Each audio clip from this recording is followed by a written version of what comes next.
আসসালামু আলাইকুম। সমাজ কুকিং অ্যান্ড ব্লগে আপনাদের স্বাগত জানাই। আশা করছি যে যেখানে আছেন আল্লাহর রহমতে সবাই ভালো আছেন, সুস্থ আছেন। আজকে আমি রোজার জন্য পারফেক্ট রস বুন্দিয়া তৈরি করেছি। তো আমি যেভাবে তৈরি করেছি সেটি আমি আপনাদের মাঝে শেয়ার করছি। আর সেজন্য কিন্তু আমি এখানে ১ কাপ বেসন চেলে নিচ্ছি একটি ছাঁকনির মাধ্যমে।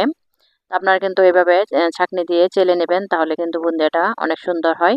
আর এখন আমি দিয়ে দিচ্ছি 1/2 কাপ পরিমাণ পানি। পানিটা আমি একবারে দিব না, আস্তে আস্তে করে দিয়ে আমি এটাকে গুলে নেব। পানিটা যদি আমি একবারে দিয়ে দেই তাহলে কিন্তু পরিমাণটা ঠিক হবে না। মানে আন্দাজ করতে অনেকেই আমরা পারবো না। তো সেজন্য কিন্তু আমি অল্প, অল্প পরিমাণ করে পানিটা দিয়ে দিচ্ছি। আর সেই সাথে আমি অল্প একটু লবণ দিয়ে দিলাম। তো এখন আমি একসাথে ভালোভাবে খুব সুন্দর করে এইভাবে একটা ডো মতন তৈরি করে নিয়েছি। তো এটা বেশি পাতলা হবে না, আবার বেশি ভারী হবে না। আর এখানে আমি 1/2 কাপ পরিমাণ একটা বাটিতে উঠিয়ে নিচ্ছি। এখানে আমি জর্দার রং দিয়ে দিলাম একটু কালারের জন্য। এটা আপনাদের ইচ্ছা, না চাইলে স্কিপ করে দিবেন। তো আমি এখানে একটা ফ্রাই প্যানে পরিমাণ মতো করে তেল গরম করে নিচ্ছি। আর এখানে আমি বুন্দিয়াটা ছেড়ে দেখলাম যে কতটুকু তেল গরম হয়েছে। তেলটা ভালোভাবে গরম করে নেওয়ার পর কিন্তু এভাবে আমি একটা ছাঁকনির মাধ্যমে ঢেলে দিলাম। আমি মাঝখানে কিন্তু ঢেলে দিইনি, একটু গড়িয়ে, গড়িয়ে দিয়েছি যাতে করে সব দিক দিয়েই বুন্দিয়াগুলো পড়তে শুরু করে। বুন্দিয়াগুলো কিন্তু খুব সুন্দরভাবে হয়ে উঠছে, ফুলে উঠছে। আর এখন আমি একটি ছাঁকনির মাধ্যমে কিন্তু এভাবে তুলে নিব। তারপর আমি বাকিগুলো কিন্তু একই প্রসেসে নিচ্ছি।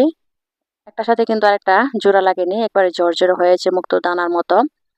তো এখন আমি যে কালার করার জন্য যে আলাদা করে উম গুলেছিলাম সেটাও কিন্তু আমি এভাবে দিয়ে দিচ্ছি। দিয়ে আমি একটু ছড়িয়ে ছিটিয়ে দিচ্ছি। এটা কোনো জাকাজাকি করা লাগবে না। জাকাজাকি করলে অনেক সময় বুন্দিয়াগুলো লম্বা, লম্বা হয়ে যায়, লেচি হয়ে যায়। আর এভাবে ধরে রাখলেই কিন্তু চালনিটা যদি এভাবে উপরে ধরে রাখা হয় তাহলে কিন্তু গোল, গোল হয়ে আসে। আর এখন আমি একটি পাত্রে ১ কাপ পরিমাণ পানি দিয়ে দিলাম। বুন্দিয়াগুলো কিন্তু অনেক সুন্দর হয়েছে, ফুলে উঠেছে একেবারে। আর এখানে আমি ১ কাপ পরিমাণ চিনি দিয়ে দিচ্ছি।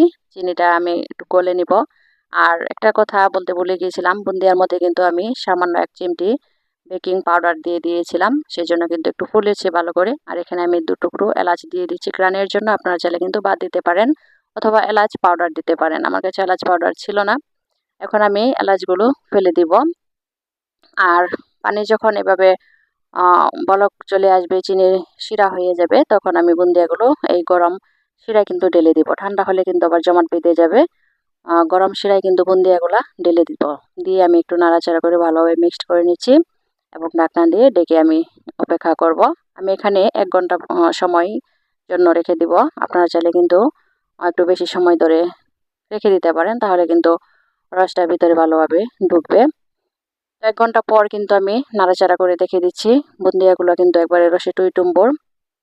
তো যেহেতু এটা আমি রস বুন্দিয়া বানিয়েছি, সেজন্য কিন্তু একটু রসালো হবে। অসম্ভব রকমের মজা হয়েছিল কিন্তু এই বুন্দিয়া। তো আপনারা এভাবে ট্রাই করতে পারেন। ঘরে তৈরি বুন্দিয়া কিন্তু অনেক স্বাস্থ্যসম্মত হয়। এটাকে ফ্রিজে সংরক্ষণ করে কিন্তু আপনারা ১ সপ্তাহ পর্যন্ত রেখে দিতে পারেন। তো সবাই ভালো থাকবেন, সুস্থ থাকবেন, নিরাপদে থাকবেন। আল্লাহ হাফেজ।